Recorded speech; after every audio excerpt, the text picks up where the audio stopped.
Welcome to We're Only Human, a podcast focused on blending research and practical advice to help today's HR, talent, and learning leaders improve business outcomes. Let's welcome your host, Ben Eubanks.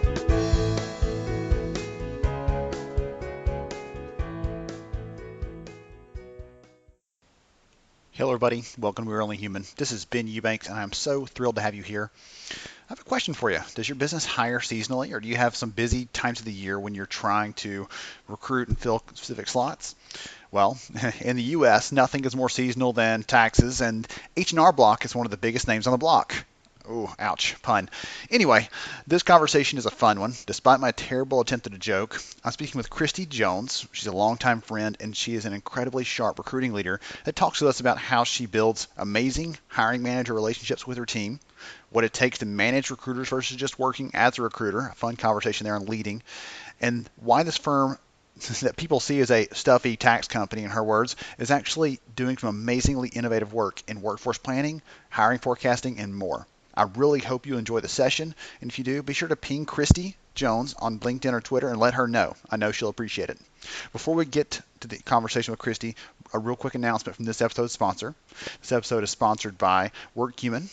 It's an amazing HR event that I am really looking forward to attending in April. This year's lineup includes top shelf speakers like Amal Clooney, Brene Brown, Simon Sinek, and a special panel featuring Tarana Burke, Ashley Judd, and Adam Grant. You can find out more info at workhuman.com. And, not only will you have the chance to hear those amazing speakers, but those that need the HR certification credits, for those of us that are carrying our HR certifications around, you can rack up a cool 17 credits this event. So there's a lot of good stuff going on there. Topics of the event cover everything from neuroscience to recognition to diversity, just a wide spectrum there on how we can all work more human. And again, we're only human here, so it's a good fit. Anyway, you want to learn more about that, check out workhuman.com and you can learn more about the event. Now, on with the show. Hello everybody, welcome to We're Only Human. I am excited to talk today with a longtime friend and a rock star recruiter, Kristi Jones. Kristi is a TA leader over at H&R Block, and if you live in the US, you can only imagine what kind of crazy activities going on over there this time of year. So Kristi, thanks for taking some time to chat with us today. Yeah, thank you for having me. I'm excited to be on. And yes, we are in a crazy time. Of course, we're in peak tax season. So it's actually a slower time for TA, but we're ramping up for next year. So we're getting ready. Absolutely. So tell us a little about, before we jump into some of that, because I think it's a fun story to tell us a little about who you are and what you do, and then we can dive into some of the other things. Sure. So again, my name is Kristi Jones. I'm the manager of talent acquisition here at H&R Block in Kansas City. Our headquarters is in downtown Kansas.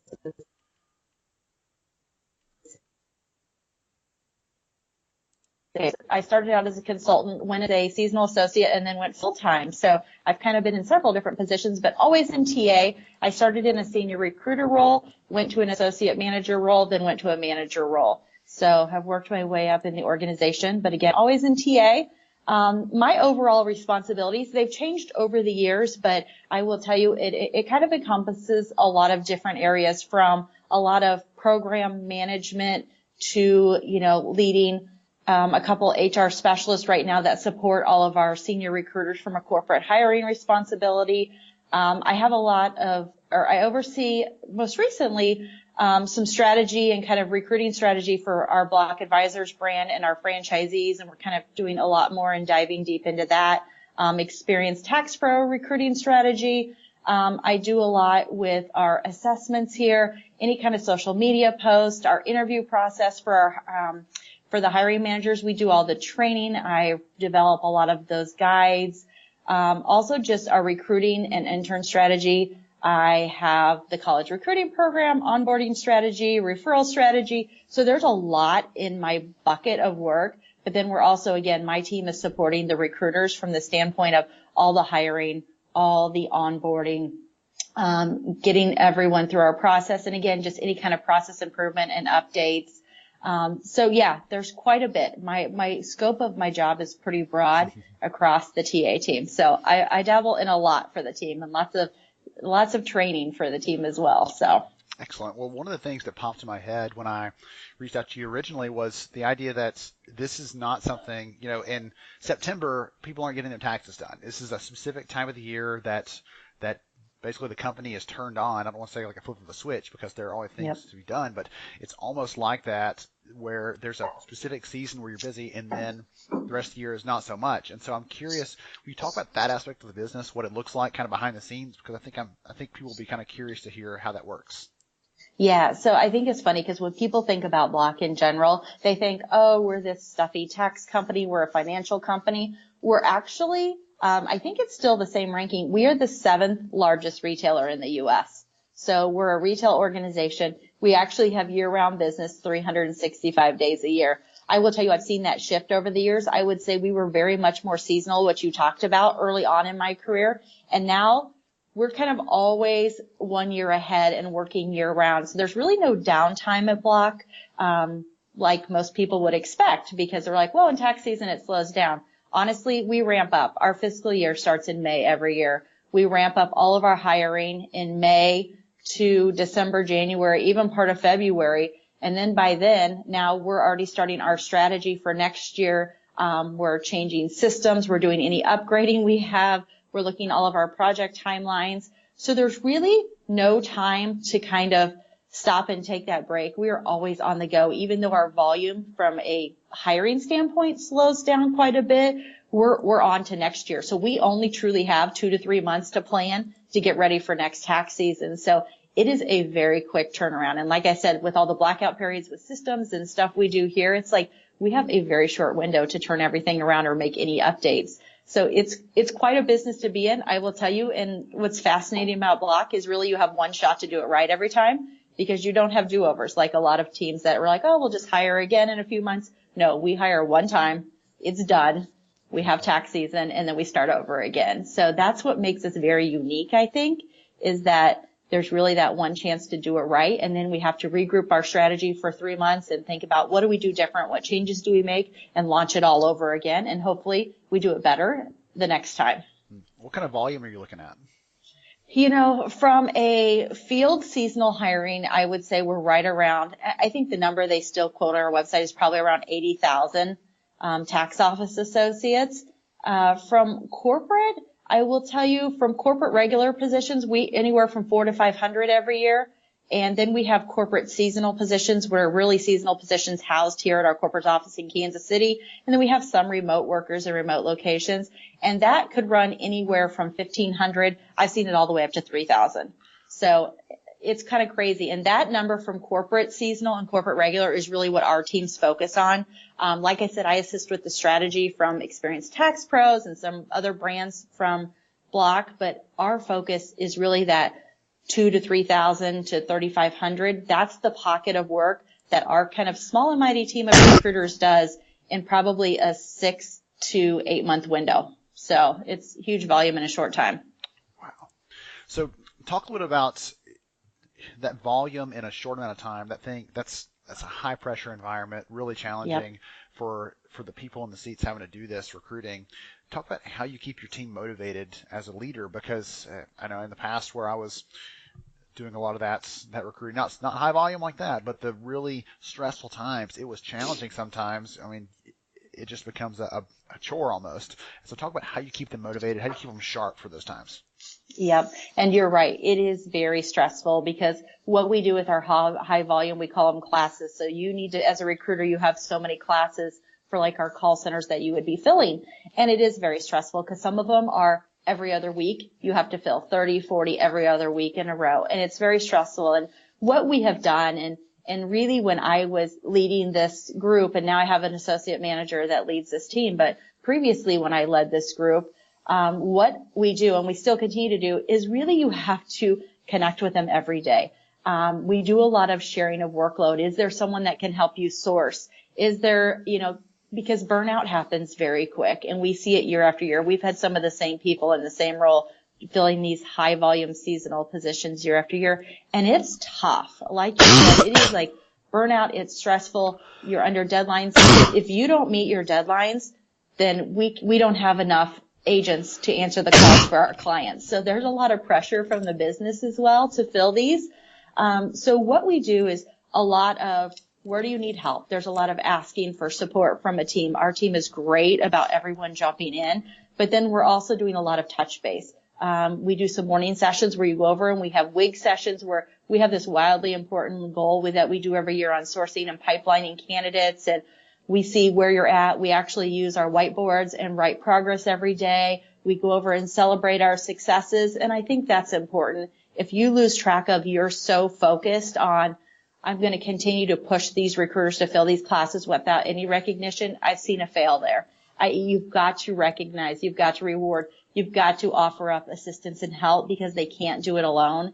And I will tell you, at one point when I started here, I had up to 16 seasonal recruiters because we just didn't have the process right. Now we have like 5. So that's how much we've streamlined our process, and our numbers have went down some, but we have made some huge process efficiencies and just making it easy for our recruiters to work. And I think that's the most important thing. But keeping them motivated, back to your question, is really about how do you engage them on a daily basis? How do you not create burnout?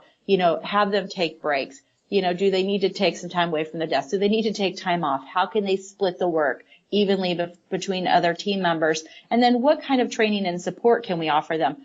Are they not finding candidates? So we sit down and have meetings about, what is your sourcing strategy? What have you tried? What has worked? What has not? And then we'll have meetings to say, what have you done? And ask the other recruiters on the team, even if they don't support that high volume seasonal, we want their input. Maybe there's something they're doing that we're not thinking about. So it is very much a team effort. And I will tell you, we could not hire this many people if we didn't have such a great team. Otherwise, we would fail. Honestly, it's tough. It is tough.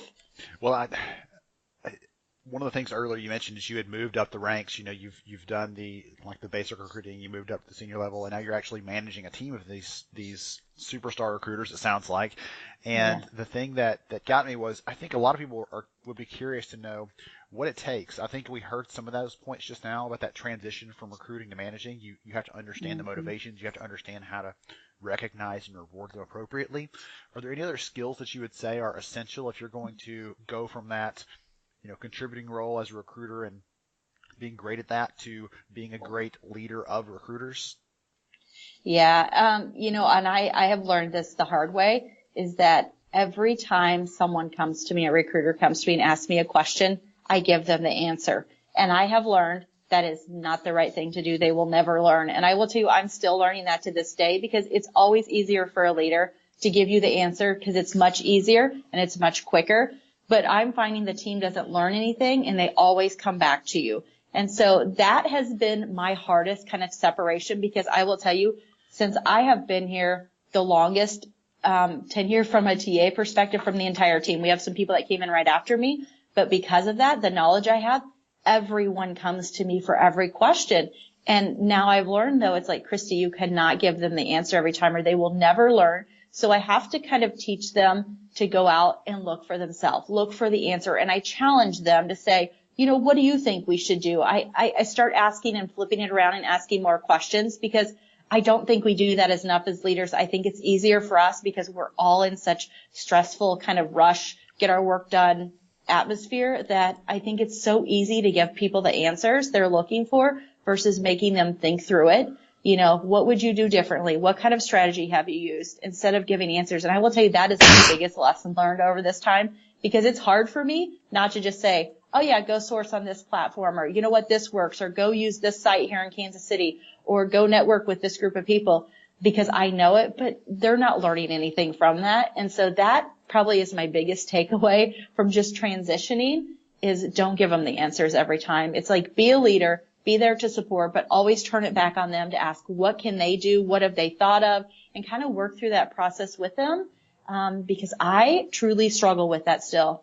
So that's probably my one takeaway, that I have noticed that I am kind of, that making that shift has been the most difficult for me.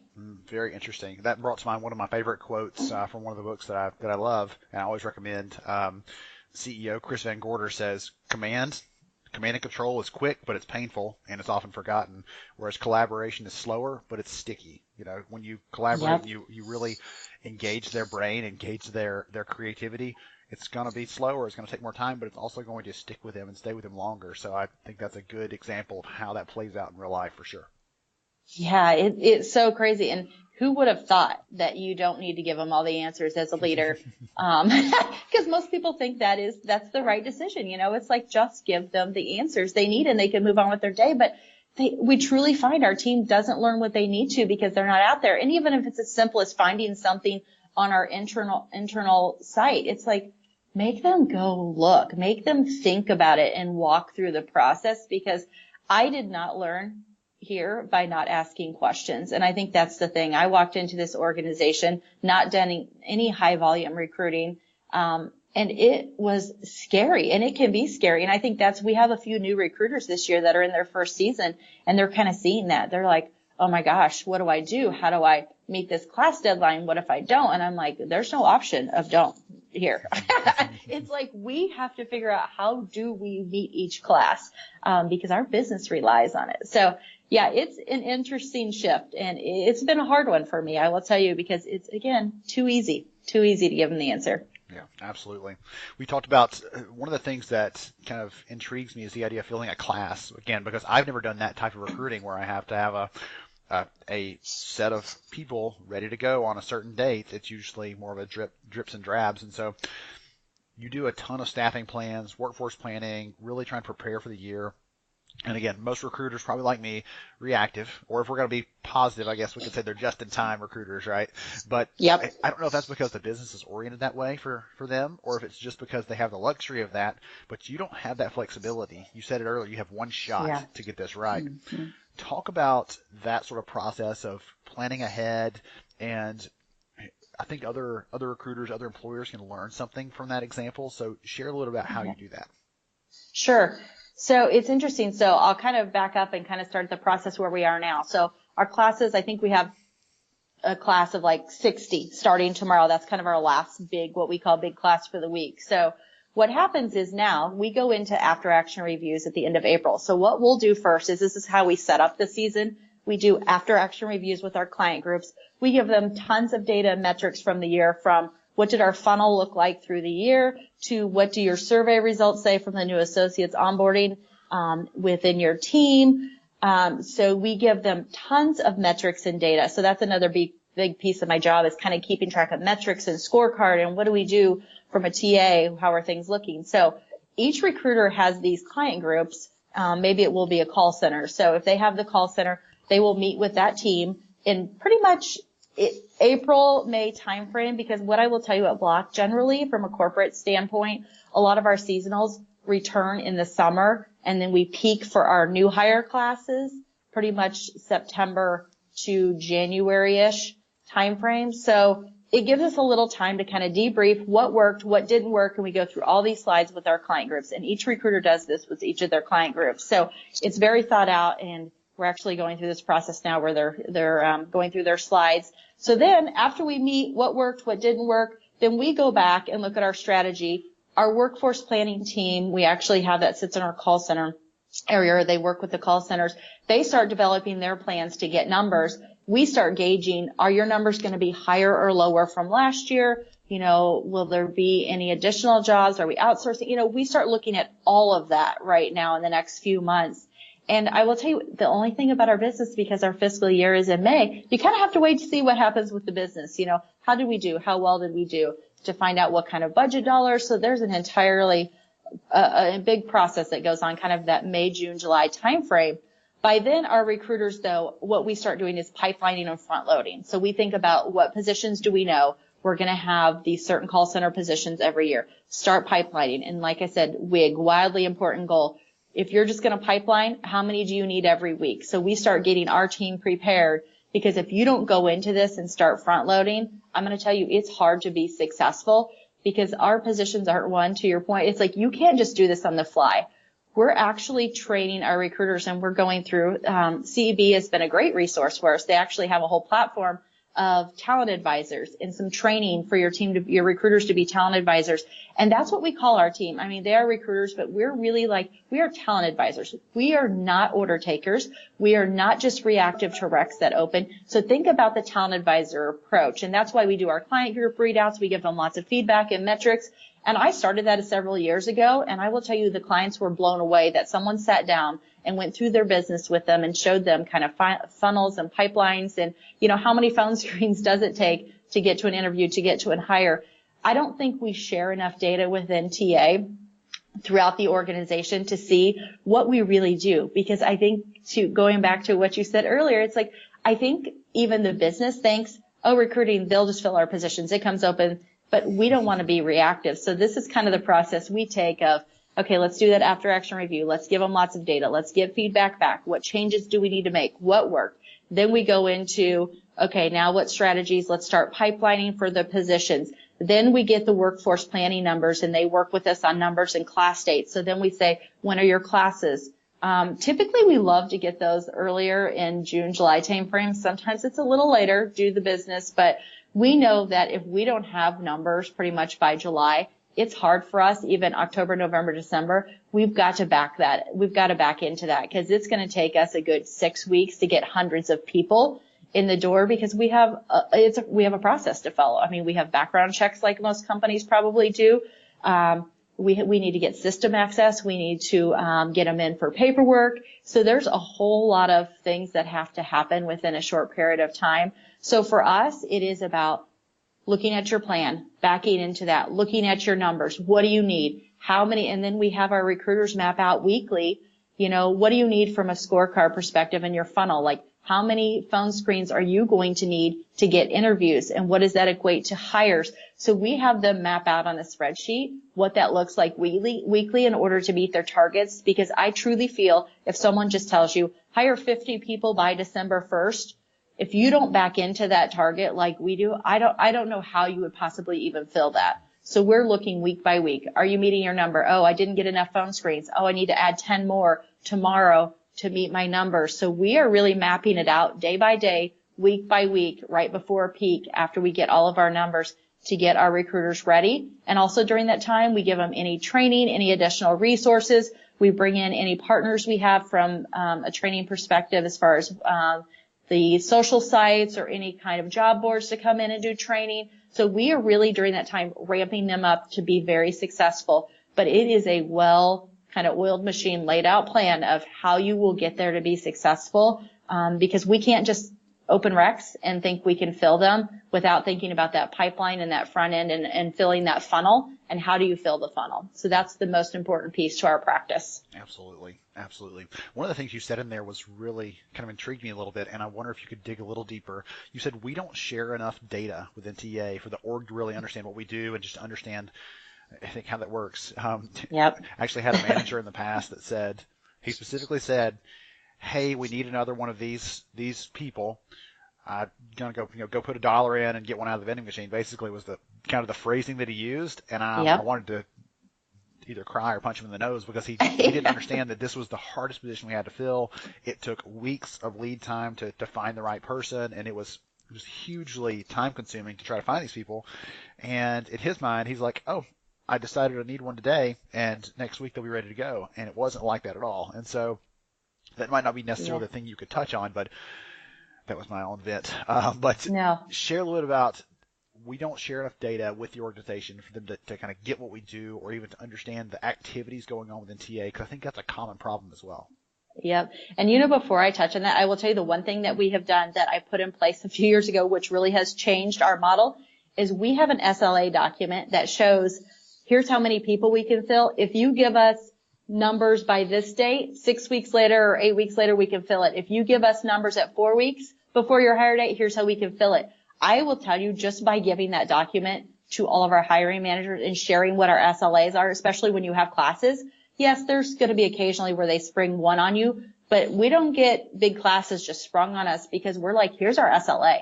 Like, if you want your class filled, I can fill 50% of your class by this time frame. So that's another piece I would add in there that we have put in place that I think has really helped improve the process of not just, because they used to say, oh, I need 200 people by this date. And I'm like, that's not going to happen. So we had to put some guidelines in place to do that. So that's one thing I would share too, going back to the plan that I would make sure you do if you're going to kind of that workforce planning. That's a pretty important element.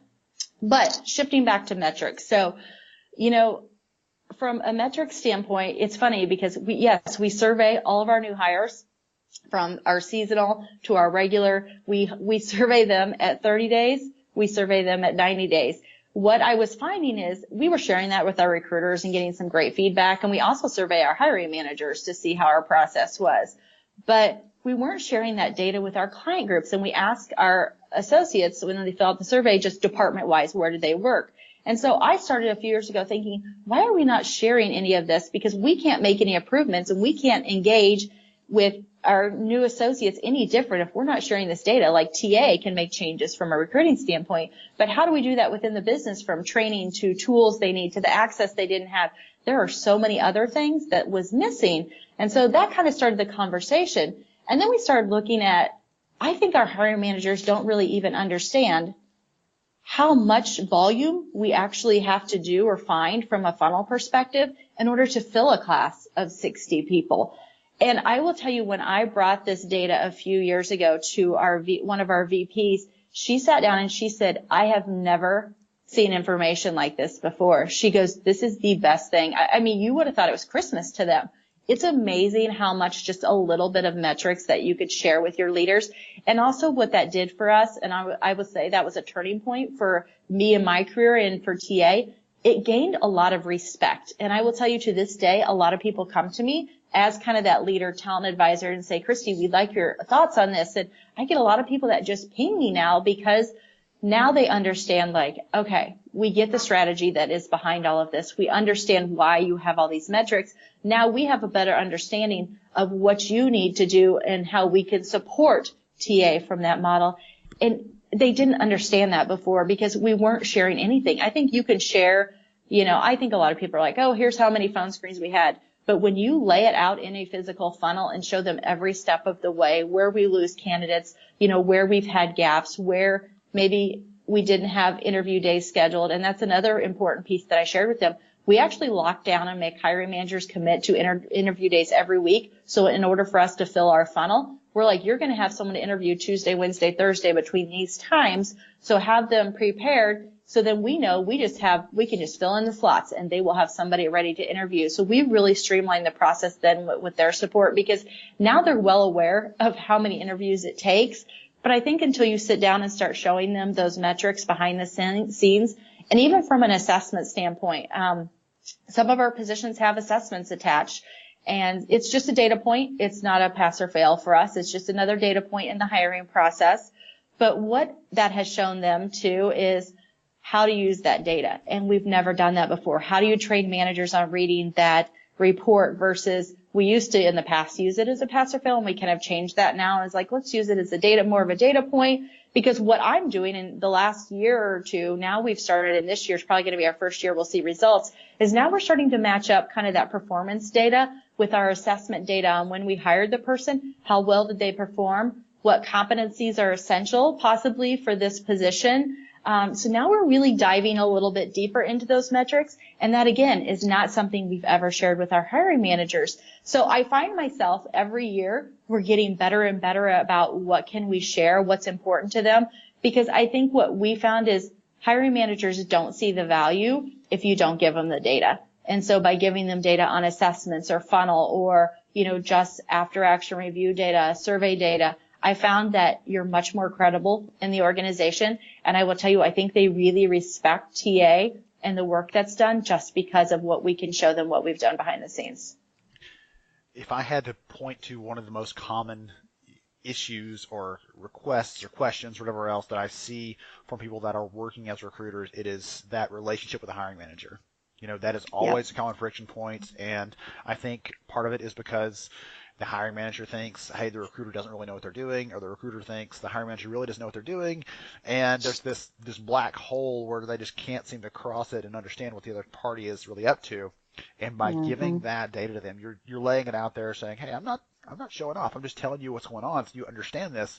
And that seems like it builds the most credible, the most valuable lines of communication, that no amount of throwing out, here's our open rec counts, things like that, really laying the funnel out for them is hugely important. And I love also you said, the after action reviews. Hey, here's the lessons learned from last year. Here's the things that we might not have done right, but we're going to learn from it. And being able to be kind of transparent about those kind of things and sharing that with them. They might have an idea. They might have something that they can contribute to help with that. And I've always been of the mind that, hey, if they're feeling like they're part of the process of fixing it, then they have no reason to complain next time it doesn't work out. So really kind of involving them Yes. with that is pretty Yep. incredible. Yeah, that's right. And I think going back to your transparency, what you just said, transparency is key, because I have found when you have a team that, someone that thinks, oh my gosh, I'm going to miss my number, and they don't tell anybody, you put us in a much worse situation. Let's be very transparent. So we always have, what's your plan B? What's your plan C? If we were going in and we think we're going to miss a class, like, you better be prepared for a B and C. And what's your backup plan? Is it, we can add on a different date? Can we add one more class? I mean, so we do have to go in. But again, I have found you will get burned if you are not transparent with your hiring manager. The other thing I've learned too is you don't need to be best friends with your hiring manager. It's like they need to respect you as a talent advisor. And I think that's what's hard for people. Sometimes they get way too comfortable and they share too much. And I'm like, but then when things go wrong, they're not so much your friend. And I think we've had a few people learn that the wrong way too. It's like, there is a fine balance.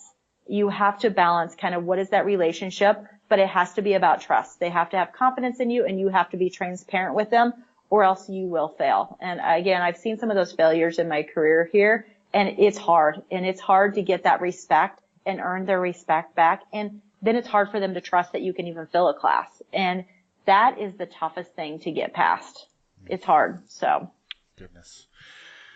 We have wandered over a large variety of topics, but is there anything else? I was going to open the floor a little bit. Is there any other advice you'd give to employers to help improve their own recruiting practices kind of broadly? Is there a point you want to reiterate from earlier, or a specific thing you might want to say about technology or strategy or process? I just want to kind of give you this last chance to hammer a point home you think is really critical. I will tell you, I haven't shared this. But they're going to share this at the IBM conference, so I maybe have some breaking news here. But actually, we're doing something really cool, which I would tell people, always experiment with new tools, new ways of using technology, because what we are doing currently, we're in a pilot phase. And again, this may be breaking news, and I don't know if I should be discussing. It'll be fine. They're going to talk about it in a few weeks at IBM. But we are actually using Watson and doing a little AI with Recruiter, with scoring on resumes and applicants, and using Watson to do that through Connects the Brass Ring. So it's actually very cool. We're piloting it with some of our big pockets of work. So again, it's something that is very much on the front or the forefront of people's minds. It's like, what can you do to stay current or ahead of the trends? And I think this whole AI kind of trend you see happening, it's like, how do you use artificial intelligence? What do you do? So now we're using Watson and looking at scoring of our resumes when they come in. Again, going to use it as a data point, just like we do assessments. So it's not like someone's going to get kicked out, but I think it's just an easier way for us. And Watson, we're working with it. We're training it. We're showing it resumes, what's good, what's bad based on metrics. And it's kind of a cool experiment. So I will tell you, I don't know how this is going to end up. But I think you always have to be willing to take a risk with different technologies, different tools. I feel like at Block, we're a little bit ahead in a lot of aspects. And we try to stay ahead. We try to stay current. And I think that's important too. Think about your organization. You need to make a step ahead every year from a TA perspective. I mean, if you're doing paper, you are way far behind. And I know there's some people that are. Think about what's that next step? How can you make it so you can automate some of your paperwork? And then build up to kind of where we are thinking about future enhancements. How can we make our recruiters be better talent advisors and sourcers versus going out post and pray and looking at different sources? It's like, what technology can we use to make their job easier and more efficient? And I think that would be my key takeaway now is you've always got to be thinking to the future. What tools, technology can you use? Because if you're stagnant, probably your organization, it's tough to get people to. And I think about that from a recruiting aspect. It's like, we're doing some really cool things in TA, I think, here. And we get pinged a lot because we are a large organization. So people like to test things with us, and we don't do everything. But I think it is very important. And I will tell you, we don't have tons and millions of dollars TA budget like people think. Our TA team is like 9 recruiters. That's all we have. So we have a very small team. So you can do a lot. But I will tell you, technology is a big piece or it should be a big piece of what you're thinking about from a TA strategy. I've been very careful over the last couple of months to kind of stay away from talking heavily about AI stuff because I'm writing a book on the topic right now, and it's going to come out later this year. And one of the chapters obviously is focused on TA and the applications and screening and sorting candidates and all the other different things that we can do with some of those technologies. And I'm really excited. I just had a conversation with the IBM team actually last week about some of the things they're doing with Watson Recruit and some of the other stuff there. So it's fun to hear you say that from the practitioner side.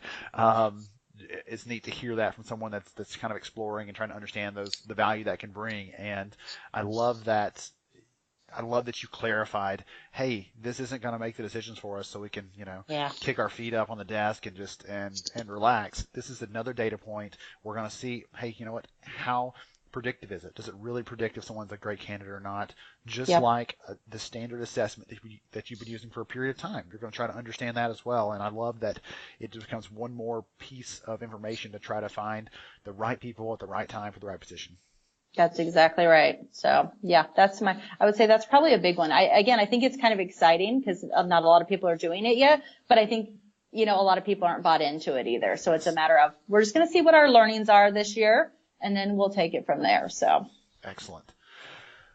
This has been awesome. So if someone wants to connect with you, if someone wants to learn more about the work that you guys are doing, what's the best way to do that? Yeah, so you can connect with me on LinkedIn. It's Kristi Jones, and it's Kristi Jones. You can also email me, and my email at Block is kristi.jones@hrblock.com. So kristi.jones@hrblock.com. You can connect with me on Twitter. I am KJonesKC on Twitter. And then that's probably the best sources. And we can connect email, LinkedIn, but yeah, I always pretty much accept LinkedIn invites. I think networking is another important piece to my job, and networking and getting out there, being social and getting involved in the community. So I would love to connect with anyone. Excellent. I'll make sure and get those links in the show notes for anybody that wants a shortcut to connecting with you, because again, if this conversation is any indication, there's lots of good stuff that they could learn from you. We've done a lot. I just want to say thanks, Kristi. This has been an amazing conversation. I had high expectations, and they were even blown away. I have some good notes, good conversation, and I'm going to a strategic workforce planning and analytics conference next week to speak, and this is like the perfect primer for me to leading into that session to think about some of the things that are going on and to hear from someone that's practicing this stuff every day. And so this has been wonderful, and I really appreciate your time. No, thank you for having me. I appreciate it. I don't think we share enough in the TA space. Sometimes, I think we do a little bit, but I think it's always good to connect and share and learn from others. Awesome. Well, to everyone else, I appreciate you listening to the show. This has been Ben Eubanks from We're Only Human, and I will catch you next time. Thank you for listening to We're Only Human. Please take a moment to share this episode with another HR leader who might see it as a valuable resource in their daily work.